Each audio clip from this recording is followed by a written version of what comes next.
Gloria a Dios, qué alegre estar aquí reunidos este día y con poder compartir la preciosa y maravillosa palabra del Señor. El tema se llama Tú nos guardarás. Y hoy especialmente es un día de fiesta. A mí me despertaron hoy los bombazos, los cohetes. Muchas personas desde tempranas horas de la mañana estaban celebrando la resurrección de Jesús, conmemorando ese día glorioso en que en la madrugada del domingo llegaron aquellas mujeres a la tumba y la encontraron vacía. El Señor ya no estaba ahí. Y entonces sabemos nosotros hoy que Jesús venció la muerte, que Jesús resucitó. Y es un día que podríamos decir, no es el día, es el hecho. El hecho de la resurrección de Jesús es el eje de nuestra fe. Porque si Jesús no hubiese vencido la muerte y no hubiera salido de la cruz y no estuviera vivo Él, entonces Él sería uno más de esos grandes maestros humanos que han habido a través de la historia. Pero el hecho es que Jesús murió y resucitó. Y miren, Él lo anunció, Él estuvo anunciándolo, Él lo traía anunciado desde el Antiguo Testamento. Dios le avisa, nos puso de antemano todas las cosas para que supiéramos cuál era su plan perfecto de salvación y cómo lo iba a realizar. De hecho, Jesús en varias oportunidades habló de lo que venía y de lo que iba a suceder con sus discípulos, con los 12 apóstoles, se los dijo a sus amigos cercanos, pero miren, todos estaban con un velo. No lo podían entender. Algunas citas de referencia son Mateo 16, 21, otra está en Mateo 17, 21 al 23, otra está en Mateo 20, del 17 al 20. Estas son citas que tienen sus paralelos en otros evangelios donde Jesús les dijo que tenía que morir. Miren, se lo dijo a Pedro. ¿Y qué hizo Pedro cuando Jesús le estaba diciendo que era necesario que él iba a morir? Dice que le dijo: no, Señor, que eso no suceda. No podía Pedro entender que era necesario que Jesús pasara por la cruz. Y mucho menos no le ponía ni atención a lo que estaba diciendo, que iba a resucitar. Se lo dijo también después a los 12 apóstoles estando juntos, y la misma situación. Otro día iban por el camino, iban hablando y Jesús les iba explicando que iba para Jerusalén, que iba a morir. Y miren lo que le salen los apóstoles, es: bueno, yo quiero sentarme a tu derecha y yo quiero sentarme a tu izquierda. No podían poner atención a las palabras de Jesús. ¿Por qué razón? Porque había un velo, una oscuridad, no solo de los ojos, sino de los oídos. Estaban incapacitados para entender, tenían el entendimiento entenebrecido. Pero el Señor había dicho que llegado el día, iba a ser quitado ese velo. No solo iba a ser quitado el velo en el templo que se rasgó en dos en el momento de la muerte del Señor Jesucristo, sino que iba a ser quitado el velo que estaba sobre las naciones. Acompáñenme, mis hermanos, nos vamos a ir a Isaías 25. El profeta Isaías es el hombre que utilizó el Señor para dejar esa huella, esa promesa, esa señal de lo que Él iba a hacer. Le voy a pedir a Ángel que nos lea en Isaías 25 los versículos del 7 al 9. Gracias, Caro. La palabra de Dios en Isaías 25, del 7 al 9, dice así: sobre este monte rasgará el velo que cubre a todos los pueblos, el manto que envuelve a todas las naciones. Devorará a la muerte para siempre. El Señor omnipotente enjugará las lágrimas de todo rostro y quitará de toda la tierra el oprobio de su pueblo. El Señor mismo lo ha dicho. En aquel día se dirá: sí, este es nuestro Dios, en Él confiamos y Él nos salvó. Este es el Señor en el que hemos confiado. Regocijémonos y alegrémonos en su salvación. Preciosa la cita. Hermosísima, de verdad. Es el Señor, miren, Él anuncia, Él dice, Él nos avisa a sus amigos con antemano lo que Él va a hacer. Y yo quiero comentar esta cita que está en Isaías, porque dice primero en Isaías 25:7, y destruirá en este monte, en el monte de Sión, ahí donde se llevó a cabo toda la obra, porque en el monte de Sión, en Jerusalén, fue donde sucedieron los eventos, donde Cristo murió, donde Cristo resucitó, donde Cristo llevó a cabo esa obra perfecta que había sido encomendada a él por el Padre. Por eso Jesús decía, me es necesario, no era algo que a ver si sucede o que tal vez pueda pasar, no, Jesús sabía perfectamente que le era necesario ir a Jerusalén, que le era necesario pasar por el sufrimiento que pasó, que le era necesario ir a la cruz y que no tenía que ponerse nadie enfrente. Por eso apártate de mí, le dice a Pedro, cuando Pedro le dice, ¿cómo va a ser, Señor? El Señor lo reprende duramente y le dice, apártate de mí, Satanás, porque tú estás viendo con los ojos de los hombres, no con los ojos de Dios. Y es quitado. Y Jesús iba directo en todo momento, incluso en el momento del Getsemaní. Jesús no estaba pensando en el dolor humano ni esto. Jesús tenía en ese momento sobre él el pecado del mundo. En ese momento estaba recibiendo todo el pecado del mundo. Y él dice, Padre, esta copa, apártala de mí si es que si la puedes apartar. No era que no la pudiera apartar el Señor, pero Jesús en su humanidad sabía que tenía que pasar por esa cruz y era un momento terrible para él.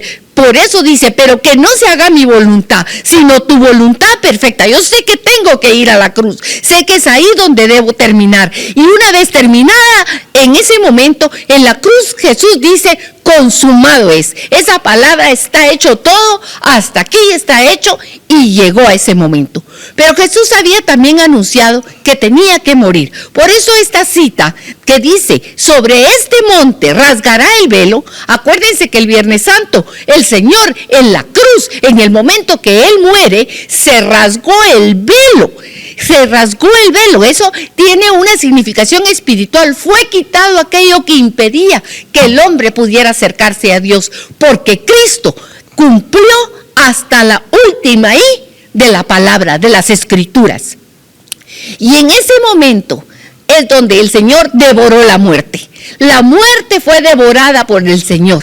Jesús, al morir y al no haber tenido en él el pecado, ni la causa de la muerte no podía retenerlo. La muerte no tenía las excusas o ¿cuál sería la palabra, Ángel? La acusación. La acusación para poder retener a Jesús. Por eso es que la muerte fue vencida y la muerte no lo pudo retener. Así y es. Cristo recupera para Dios el Padre todo lo que había sido quitado y es devuelto al Señor. Por eso en el versículo 8 dice, devorará a la muerte para siempre. Ya no más la muerte, ya no tendrá más dominio. Y el Señor omnipotente, fíjense, es el Dios el que todo lo puede, va a hacer algo, va a quitar las lágrimas de todo rostro y de toda la tierra el oprobio de su pueblo.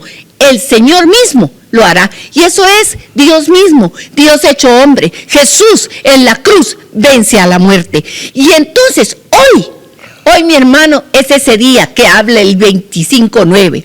En aquel día dice, Isaías lo estaba viendo para el futuro, pero nosotros lo estamos viviendo.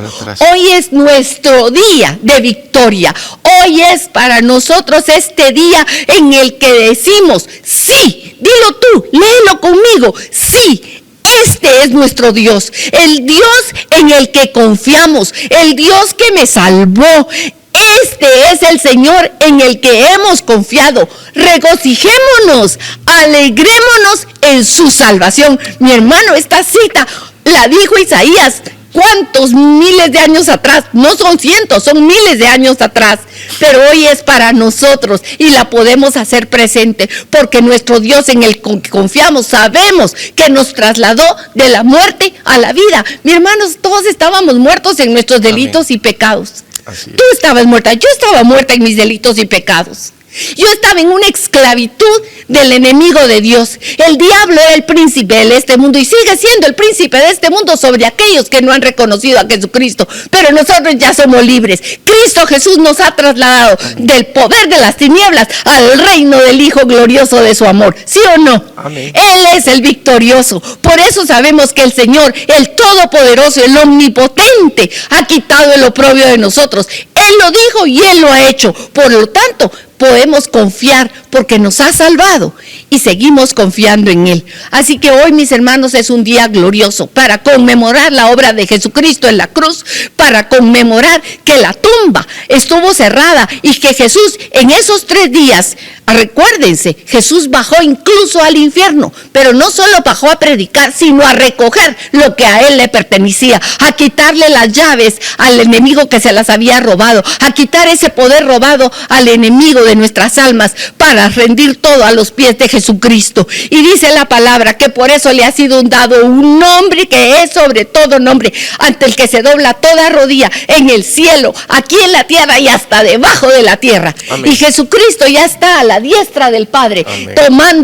Esperando que todos sus enemigos, dice, porque todavía estamos esperando eso, que todo llegue al cumplimiento final, donde toda rodilla doblará sus rodillas ante el Señor Jesucristo, reconociéndolo como Rey y Señor. Y miren, ese día no va a ser a ver si quiero o no quiero, todos la doblarán, los que creen en primer lugar, reconociéndolo con el corazón, y los que no, pues porque también les tocará hacerlo, porque ante Dios nadie podrá permanecer de pie. Amén. Amén. Es un día glorioso. Y Pablo, el apóstol Pablo, que a él no le gustaba que le dijeran apóstol, quiero decirles, él decía yo, el último, el que no, ni apóstol llego, pero de verdad fue enviado por el mismo Señor Jesucristo, nos habla de la resurrección. Así que nos vamos a ir en este momento a Primera de Corintios, por favor, al capítulo 15, y vamos a leer algunos versículos. El tema gira mucho alrededor de este capítulo de Pablo, y a mí me llamaba la atención cuando leía y preparaba el tema, cómo es aquí a una iglesia que estaba en tribulación porque Corinto, déjenme recordarles, era un lugar donde cuando se predicó el evangelio hubo mucha conversión, porque era un lugar de perdición, era un puerto donde el pecado se manifestaba mucho externamente, no solo había orgullo, soberbia, egoísmo, que son a veces pecados cubiertos, porque uno los puede como cubrir y hacerse el hipócrita delante de otros, pero en Corinto el pecado era fornicación, adulterio, prostitución, borracheras, pleitos, lo externo, en gran manera. Pero ahí se había predicado el evangelio y muchos se convirtieron al Señor Jesucristo, recibieron gran cantidad de dones. Los capítulos anteriores al 15, Pablo les está diciendo que usen esos dones, que los pongan al servicio de los demás, y está hablando de lo que han recibido, que es glorioso. Y llega en el capítulo 15 a hablar del tema particular de la resurrección. Ya estamos aquí en 1 Corintios 15, ¿la tienen? Dice así en 1 Corintios 15. Por favor, Ángel, léeme del versículo 1 al versículo 5, por favor. Ok, 1 Corintios capítulo 15 del 1 al 5. La palabra de Dios dice así: además os declaro, hermanos, el evangelio que os he predicado, el cual también recibisteis, en el cual también perseveráis, por el cual asimismo, si retenéis la palabra que os he predicado, sois salvos, si no creísteis en vano. Porque primeramente os he enseñado lo que asimismo recibí, que Cristo murió por nuestros pecados conforme a las Escrituras, y que fue sepultado y que resucitó al tercer día conforme a las Escrituras, y que apareció a Cefas y después a los 12 apóstoles. Amén. Miren, aquí está Pablo concluyendo lo que él había hecho al darles el mensaje del evangelio. La palabra evangelio es una palabra que viene del latín, pero también en el griego se escribe de determinada forma, y lo interesante es que la parte primera de la palabra evangelio en griego EU, 2 letras, significa bien, un bien. Y la segunda parte es una palabra que tiene que ver con ángeles o con mensajeros. Y estas palabras, al unirse, forman un bien anunciado, un bien que se ha llevado el mensaje de un bien. Es la buena noticia. Y esa noticia que es buena para todo el que la escucha, primero dice Pablo que él la recibió y él la predicó. Es algo que alguien te lo da a ti y que se pasa como la estafeta. Aquí yo traigo la estafeta, se la paso a Ángel la toma y él se la pasaría al que sigue y así sucesivamente. Ese es el paso del mensaje de unos a otros. El mensaje del evangelio no es para que tú te lo quedes, mi hermano. Eso es lo primero que dice aquí Pablo. Yo os he predicado y ustedes lo recibieron, o sea, a ustedes yo se los di, ahora les toca a ustedes dárselos a otros. Pero no solo se toca de darlo, sino que es un mensaje en el cual se debe de permanecer y perseverar. Ese mensaje en el cual se debe de permanecer y perseverar, hay que retenerlo para verdaderamente ser salvos, porque no es una cuestión de yo creo y ya soy salvo simplemente como emocionalmente. Es un mensaje que tiene que ser entendido. Por eso tenía que ser quitado el velo que impedía al ser humano recibir la verdad de la palabra de Dios. Y dice, si no creísteis en vano, porque creer solo y que se nos olvide y no permanecer en él es igual que no haber creído. ¿Y qué era lo que fue primero predicado? Lo primero que se predicaba era que Cristo murió por nuestros pecados, que Cristo, esa palabra Cristo, mi hermano, es Mesías en hebreo. Esa palabra Cristo significa, no es un nombre propio, es un rango, es un título. Cristo es el ungido por Dios, es la promesa hecha carne que vino al mundo, que vivió entre nosotros, que trajo el mensaje de salvación y que él mismo es la salvación, el camino, la verdad, la vida. Jesús lo declaró. Este hombre ungido por Dios y que debería haber estado sentado en el trono de la gloria y que debería haber ocupado el trono de Israel, él decidió que esa no era la forma en que teníamos para llegar a Dios, sino que él tenía que morir en una cruz pagando nuestros pecados. Aquí dice, Cristo murió por causa mía, mi hermano, haz lo tuyo. El mensaje del evangelio es que Cristo murió por mi culpa, por mis pecados. Esa es la razón de la cruz de Cristo. No lo mataron ni los romanos ni los judíos solamente. La verdadera muerte de cruz fueron mis pecados, mis culpas. Pero dice ahí, conforme a las escrituras, subráyelo, porque esto ya estaba anunciado. No fue algo que salió de improviso, es algo anunciado. Y luego dice, y que fue sepultado y que resucitó al tercer día. También conforme a las escrituras, esto ya estaba determinado por el Señor cómo tenía que ser. Y luego dice, se apareció a otros para que todos supieran, no solamente que quedara como algo escrito, sino que Jesús lo cumplió y lo evidenció ante muchas personas, empezando por sus 12 apóstoles, que cuando lo vieron, entendieron a qué se refería cuando él había hablado. Y quiero decirles, acompáñenme a Isaías 53:9, porque ahí vamos a ver, ahí está anunciado lo que dice conforme a las escrituras. Dice en Isaías 53:9, vamos a leerla por favor, yo la tengo aquí en mi Biblia.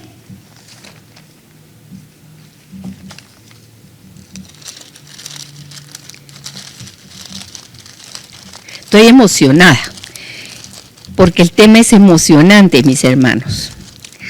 Ok. Y Isaías 53:9, este capítulo completo de Isaías habla de Jesús y de la obra de él en la cruz. Pero en el 9 habla de su sepultura. Miren aquí. Y se dispuso con los impíos su sepultura, mas con los ricos fue en su muerte. Y dice, aunque nunca hizo maldad, ni hubo engaño en su boca. Recuérdense que al lado de él fueron sacrificados, fueron crucificados, no sacrificados, crucificados por delincuentes, 2 ladrones. Uno que no creyó hasta el último momento estuvo renegando, y otro que en el momento último de su vida dijo: Señor, acuérdate de mí. Y Jesucristo le dijo: hoy mismo estarás conmigo en el paraíso. Ahí, rodeado de impíos, de pecadores, murió. Pero su muerte estaba determinada, y el sepulcro fue el sepulcro de un rico que no había usado nadie más y que él se lo ofreció. Eso ya estaba determinado por el Señor de antemano. Y también que lo más importante era que la muerte no iba a poder retenerlo. Vámonos ahora al Salmo 16, por favor. Está un poquito adelante de Isaías. Salmo 16, versículos 10 y 11 dice así. ¿Ya lo tienen? Dice así. Antes, Carl, baja el ritmo. Das mucha información el día de hoy. Tal vez es importante solo traer a colación que aparte de lo que nosotros llamamos pecados, está el pecado. Amén. Y hay que hacer un poquito la diferencia, porque el pecado de Adán y Eva se nos trasladó, se nos imputó a todos nosotros, y todos nosotros estábamos condenados a la muerte física, a la muerte espiritual, a la separación eterna de Dios. Este pecado es el que nos cubría el rostro y el que nos impedía ver las cosas. Cuando Jesucristo viene, recuérdense en Juan 1:29 dice: el Cordero de Dios que quita el pecado. Amén. El pecado. Al creer en Jesús, al creer en el corazón y confesarlo con nuestra boca, la condenación nos fue quitada. Ese es el pecado que nos salva. Es el pecado por creer en la persona de Jesucristo. Amén. Y posteriormente vienen los pecados aparte, todos aquellos que nosotros pues hemos estado nadando todo el tiempo, porque era un mar de pecado.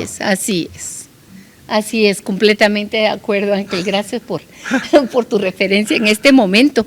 Y cada vez, pues al ver esto, más entendemos esta obra del Señor. Y el punto que yo quería llevarles es que no es algo improvisado por el Señor, no es algo que salió de repente y que sucedió porque así se dieron las coincidencias de la vida, no.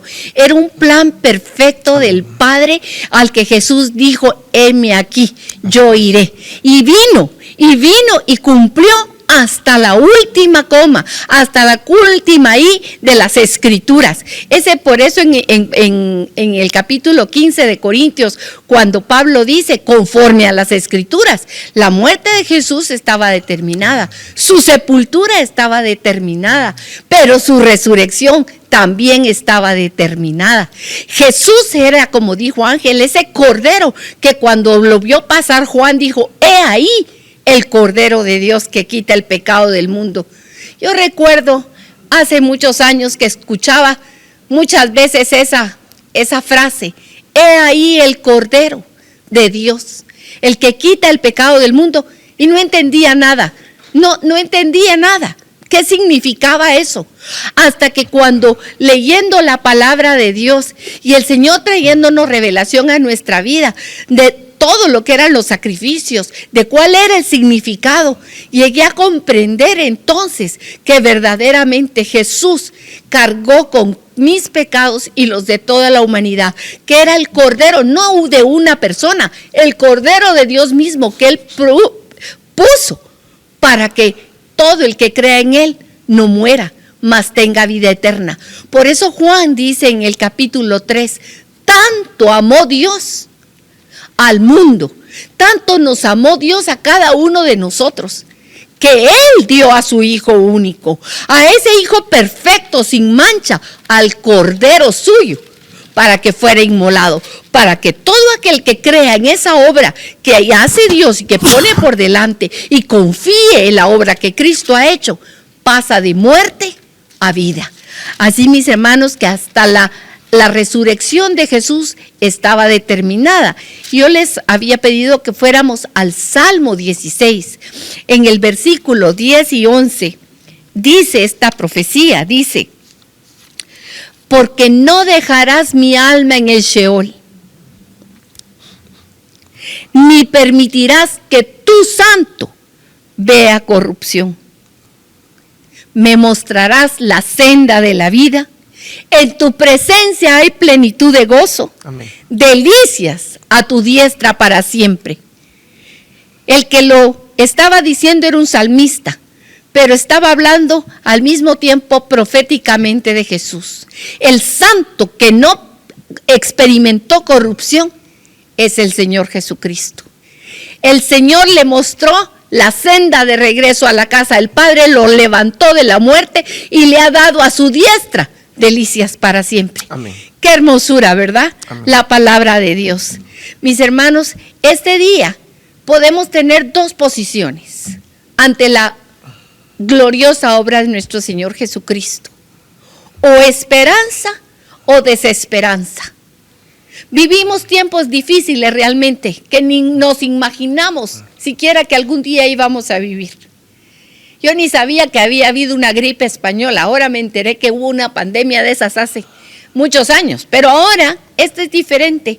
Esta es diferente porque nos enteramos muy rápido de todo lo que está sucediendo. Tenemos tanta comunicación y tantos medios de información y de desinformación que vienen y provocan angustia, temor, desasosiego en el corazón de las personas. ¿Y saben qué? Nuestro corazón es engañoso y perverso. Dice la palabra de Dios, sabiendo que Cristo ya tuvo la victoria y que la muerte no tiene poder sobre nosotros, venimos y cuando oímos todo lo que está pasando entramos en angustia. Perdemos a veces la esperanza. Mis hermanos, hoy debemos de retomar este asunto y decir, bueno, ¿dónde estoy parado? Y dice 1 Corintios 15, vamos a seguir con el texto de Corintios.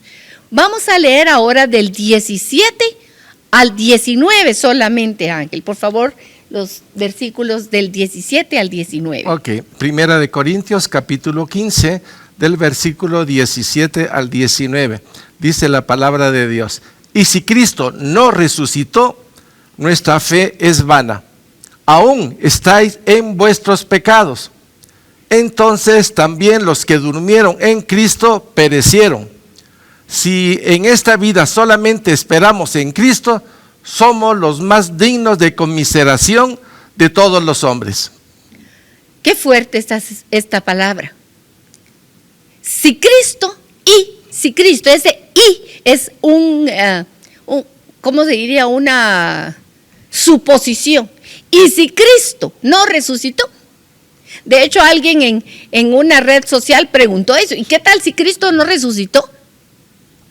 Pues mire, mi hermano, Cristo resucitó, pero si no lo hubiera hecho, sería nuestra fe en vano. ¿Qué es vano? Sería una fe sin peso, una fe sin sentido.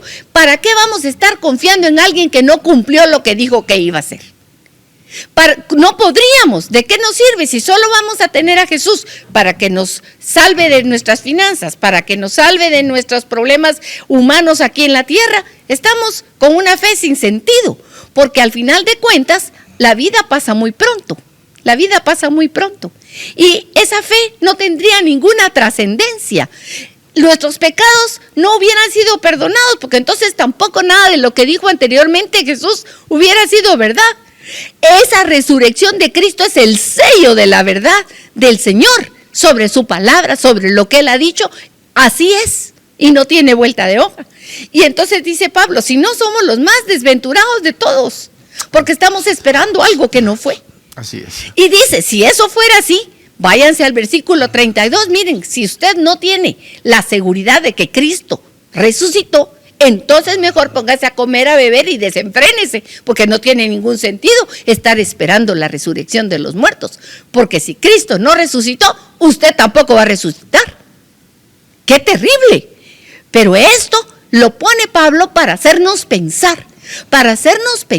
Y si Cristo no resucitó, pero sí resucitó, y hay evidencias de su resurrección. Y mis hermanos, nosotros hemos dicho muchas veces, yo no creo en Jesucristo porque me lo diga la Biblia, o porque me lo haya dicho mi mamá, o me lo haya dicho mi papá, o me lo hayan enseñado en la iglesia.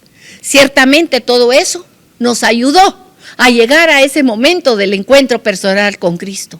Pero si tú crees en Cristo, es porque Cristo mismo se te presentó a ti en la vida.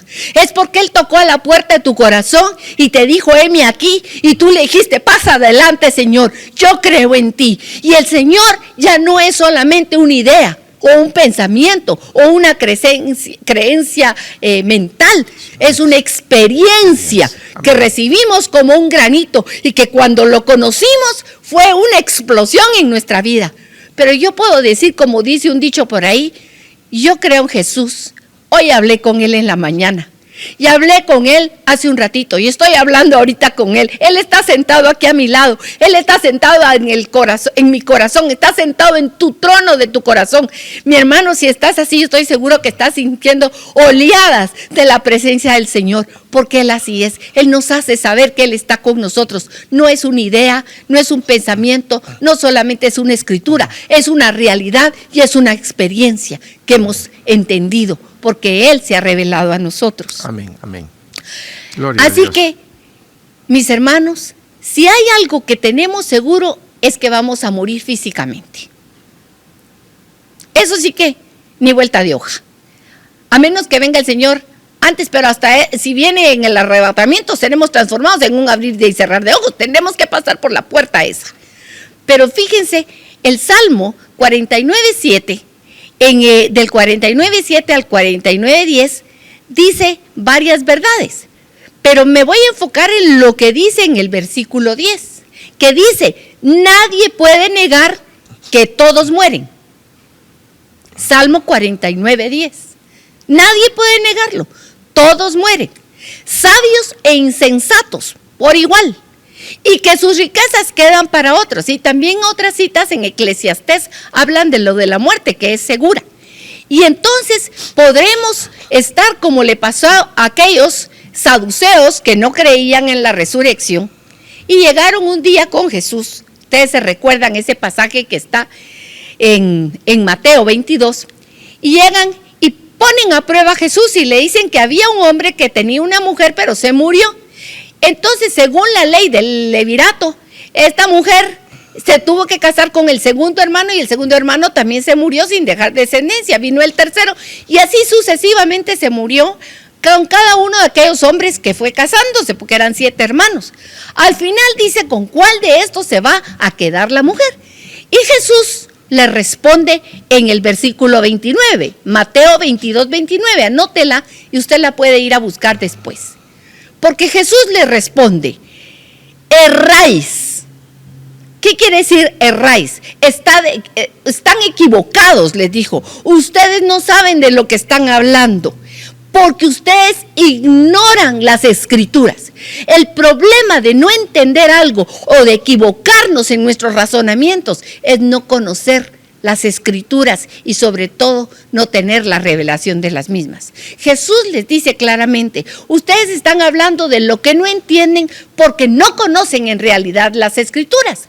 Y los envía a Isaías 25, que ya la leímos hace un momento, donde dice que en este monte es donde Él va a rasgar el velo de todas las naciones, donde va a devorar la muerte. Y Él les dice que en el cielo, en la resurrección de los muertos, no va a ser igual a como es aquí, porque aquí estamos en un mundo caído, con un cuerpo que es corrupto, mis hermanos. Por eso dice que cuando esto corrupto se vista de incorruptibilidad, vamos a ser transformados.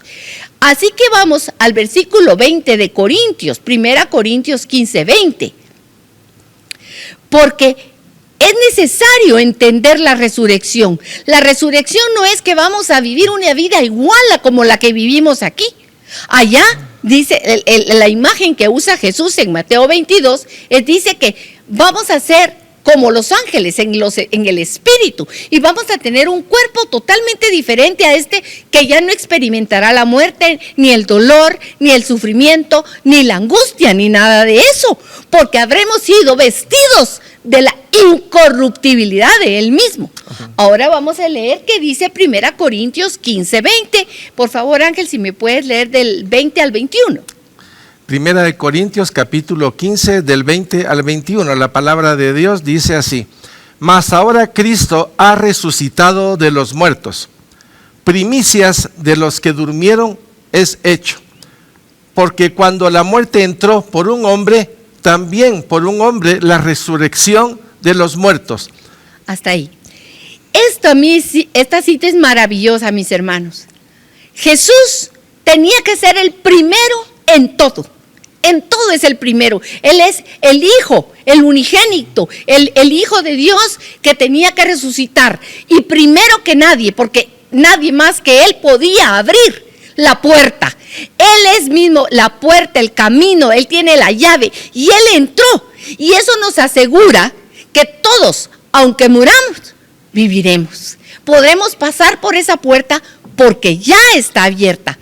Él, como decía el Salmo 16, la muerte no pudo retenerlo, ni pudo corromperse en el sepulcro, porque en él no había pecado, ningún pecado. Por lo tanto, el pecado es el que trae la corrupción, pero Cristo no lo tenía. Por lo tanto, en él no había esa corrupción, ni podía ser corruptible. Eso lo dice Pablo en el versículo 53 al 55. ¿Podrías leerlo, por favor, Ángel? Sí. Primera de Corintios 15, del 53 al 55, la palabra de Dios dice: porque es necesario que esto corruptible se vista de incorrupción, y esto mortal se vista de inmortalidad.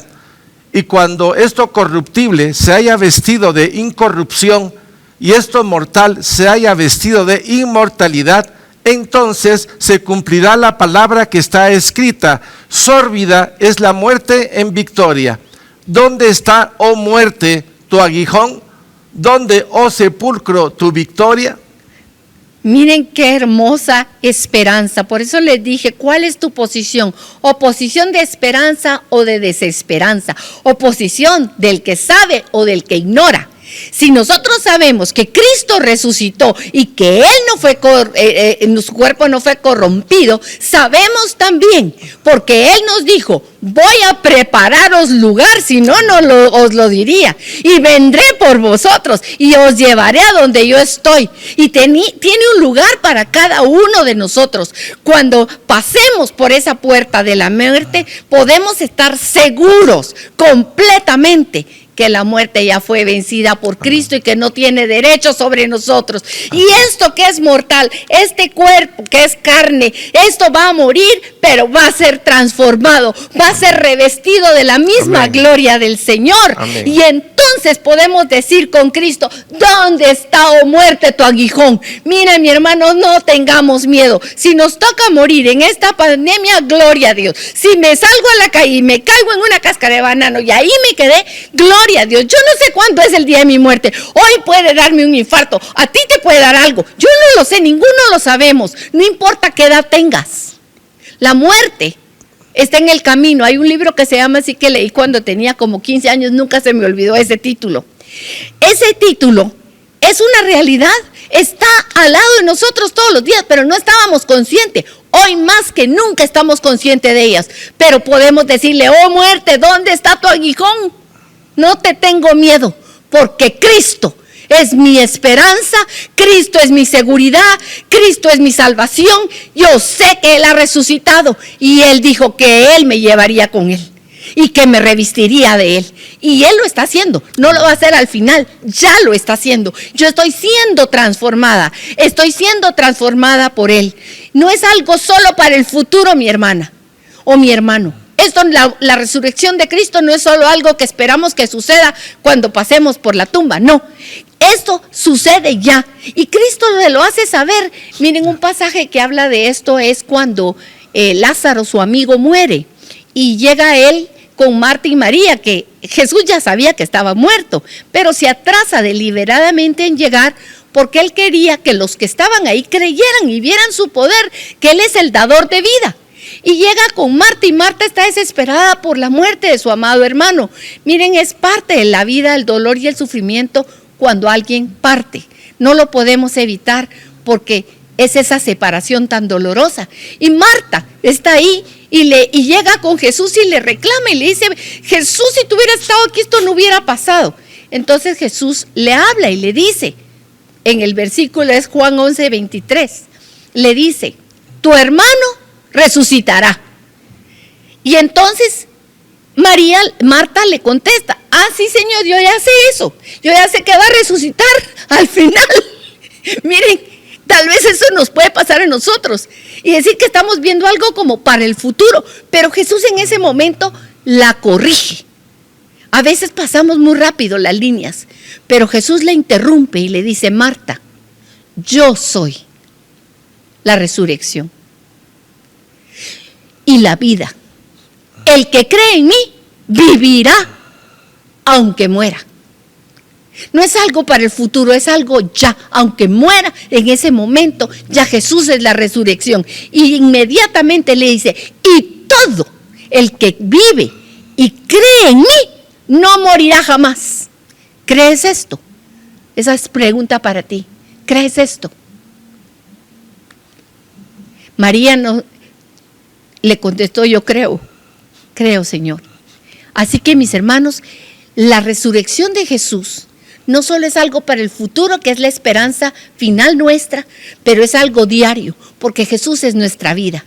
Jesús es el que nos da el aliento de vida a cada momento.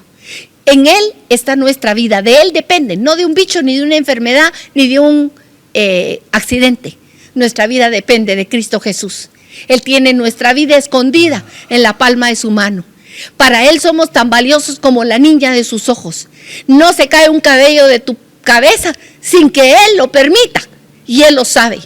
Todo lo que pasa en nuestra vida tiene un propósito y Él está a cargo de ella. Por lo tanto, no temamos. Podemos decir: muerte, ¿dónde está tu aguijón? Mañana, pasado, entre 10 años, 15 años, el Señor me dio la vida y me dará la vida eterna, porque Él es la vida, Él es la resurrección, y yo creo en eso. Amén.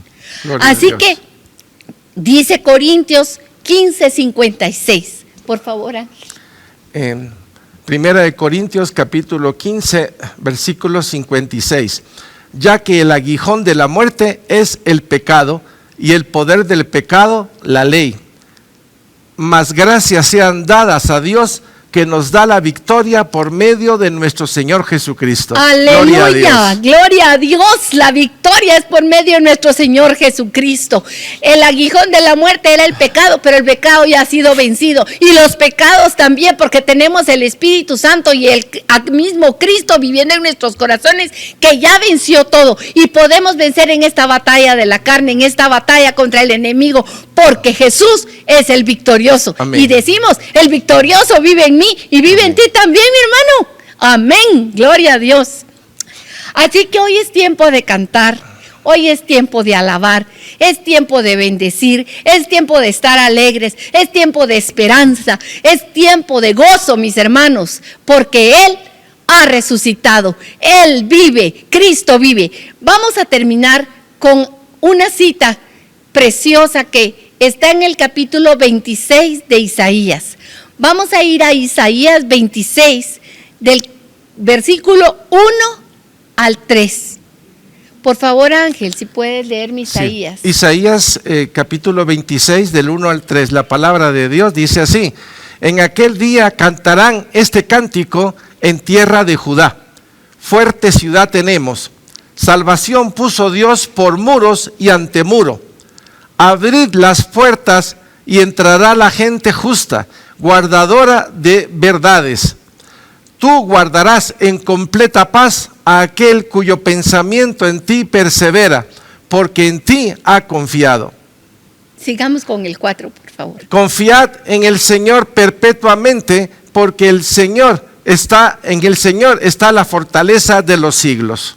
Mis hermanos, qué promesa más preciosa. Yo sé que muchos de nosotros conocemos, hasta tal vez de memoria, el versículo 3. Tú guardarás en completa paz a aquel cuyo pensamiento en ti persevera, porque en ti ha confiado.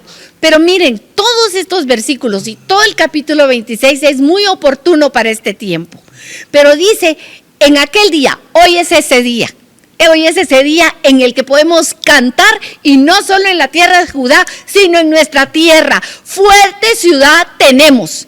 Tenemos una ciudad poderosa, en la ciudad eterna de Jerusalén, la ciudad del victorioso, del Rey de la Gloria, que tiene muros a nuestro alrededor, muros de defensa, muros que ha hecho Él con su salvación por nosotros. Y las puertas de nuestro corazón no pueden estar cerradas, y las puertas eternas están abiertas para nosotros, porque hemos sido justificados. Dice, abrid las puertas y entrará la gente justa. Mi hermano, no hay ni uno justo, dijo Jesús, no hay ni uno bueno, pero los que creemos en Él, se nos aplica la justicia Amén. Conseguida por Él en la cruz. Nosotros podemos entrar por esas puertas con cantos de victoria, porque hemos sido justificados. Tú eres esa gente justa si has creído en Él. Y por eso, este tema se llama Tú guardarás, tú nos guardarás en completa paz. Miren, esta cita fue dada para un pueblo que en su momento estaba en una de las épocas más difíciles de su historia. Era un tiempo oscuro de la historia de Israel y por lo tanto hoy también es un tiempo oscuro en nuestra historia, en la historia de la iglesia. Así que podemos tomarlo para nosotros con toda seguridad, y aunque vemos que hay a nuestro alrededor enemigos, puede ser como la duda, el temor, la preocupación, la misma muerte, nosotros podemos estar en paz, en una paz que dice aquí, tú guardarás en completa paz. En otras versiones dice en perfecta paz. Y esa perfecta paz y completa paz quiere decir que es suficiente. Es una paz que no es para un momento, es una paz que es constante. Y aquí quiero hacer una diferencia, mis hermanos. No es la paz de los que están ignorantes, que no saben qué pasa, y como no saben qué pasa, no saben que les van a caer los tetuntazos. Perdonen que se los diga así. Pero hay gente que anda como ahí sí que viendo para todos lados, papaloteando, esa es la palabra, papaloteando, esa es la paz de la ignorancia. El que no sabe que lo que le va a pasar, va caminando y se va entre el hoyo, pero como no sabía, anduvo en paz, ¿verdad? Miren, no es la paz de la ignorancia. Tampoco es la paz del estancamiento de aquel que no hace nada y como no se mueve, pues no le pasa nada. Es como esa agua chuca que se estanca. El agua se estanca y cuando está estancada, en ella crecen los bichos y es un agua apestosa y hedionda. Así que tampoco es la paz de no hacer nada y de estar estancados. No, mis hermanos. Por la superficie se puede ver tranquila, pero abajo de esa agua lo que hay es cochinada. Así que, mis hermanos, esa no es la paz de la que está hablando Isaías 26, que dice que nos guardará en completa paz, sino que es la paz que contrasta con ellas. Es la paz perfecta, como la que dice Filipenses, la paz de Dios que sobrepasa todo entendimiento. Es una paz que no se puede entender. Es una paz que usted no puede dar razones de por qué la tiene, pero sí las puede dar. Las tenemos porque Cristo resucitó, Cristo vive en mí, Él es nuestra paz, Él es nuestro guardador, Él es nuestro defensor, en Él está nuestra seguridad. Aunque se caigan los montes de este lugar, aunque pase lo que pase, el Señor está a nuestro lado y nos tiene guardados. Y dice Filipenses 4:7, esa paz que sobrepasa nuestros pensamientos y nuestro entendimiento, guarda nuestros corazones y nuestros pensamientos. Es ahí donde, mis hermanos, esa paz del que persevera en los pensamientos del Señor, aquel que conoce a su Dios, aquel que conoce las Escrituras, aquel que se ha llenado de ellas y se llena del Señor y platica con Él, sabe que nada de lo que pasa está fuera de lugar, que Dios tiene un plan perfecto, que Él sigue siendo Dios, que su mano no se ha cortado para salvarnos y que Él es suficiente, más que suficiente para cubrir nuestras necesidades, tanto de nuestro corazón, de nuestra afectividad, como de nuestros razonamientos, de nuestras preocupaciones, y entonces podemos descansar en Él. Cuando nosotros llegamos a los pies de Cristo, confiando en que Él es el Todopoderoso, nuestro corazón descansa, nuestra mente descansa, los pensamientos se aquietan, mis hermanos, porque Él guarda en completa paz a todos. En Isaías 26 dice, tú guardarás en completa paz. Quiero leerlo de nuevo, por favor. Dice, tú guardarás en completa paz a aquel cuyo pensamiento en ti persevera, porque en ti ha confiado. Ese tú empieza en Dios. Tú es Dios. Empieza en Dios. Completa en ti, persevera. Ese ti es Dios. En ti ha confiado. Ese ti es Dios. Y en medio del tú y del ti estás tú. Tú, mi hermano, tú, mi hermana, confiando, perseverando, agarrándote de las verdades que el Señor ya te ha revelado, creyendo en Él, siendo sostenida por Él. Así que, mis hermanos, cantemos, alabemos al Señor y podemos concluir. ¿De dónde viene mi socorro? Mi socorro viene del Señor, del que hizo el cielo y la tierra, del que está sentado a la diestra del Padre, del que murió y resucitó, que incluso estuvo en una tumba, pero la tumba ni la tierra lo pudo detener, ni el infierno mismo lo pudo detener, ni la muerte misma. Así que, mis hermanos, de Él viene mi salvación, en Él está mi seguridad, en Él está mi fuerza. Amén. Que estas verdades no sean solo para este domingo que las recordamos, que sean algo permanente en nuestro corazón. Perseveremos en la verdad, perseveremos en nuestro pensamiento en estas verdades. Vamos a orar, mis hermanos, vamos a darle gracias al Señor por su vida, por su muerte, por su sepultura y porque nos ha dado este precioso mensaje de salvación en el que podemos estar seguros y confiados. Que tengan un bendito domingo. Oremos un momentito.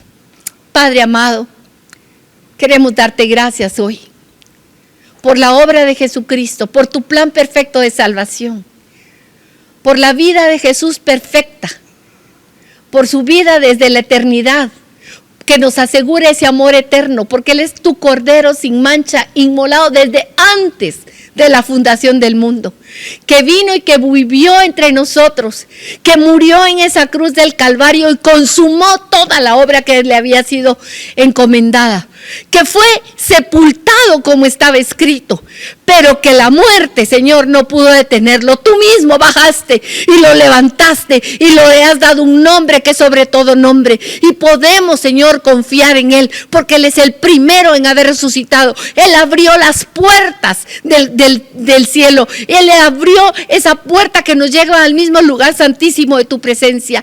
Gracias, Padre, por tu obra. Gracias, Jesús, por tu obediencia. Gracias porque tú llegaste al cielo cumpliendo todo y no nos dejaste huérfanos. Nos enviaste tu Espíritu Santo, que hoy nos da testimonio de todas estas verdades, de verdades de que somos tus hijos, de la verdad de que tú estás vivo y nosotros también junto contigo, Señor. Gracias, gracias por tu infinito amor y por tu verdad. Gracias por tu palabra que nos recuerda estas verdades.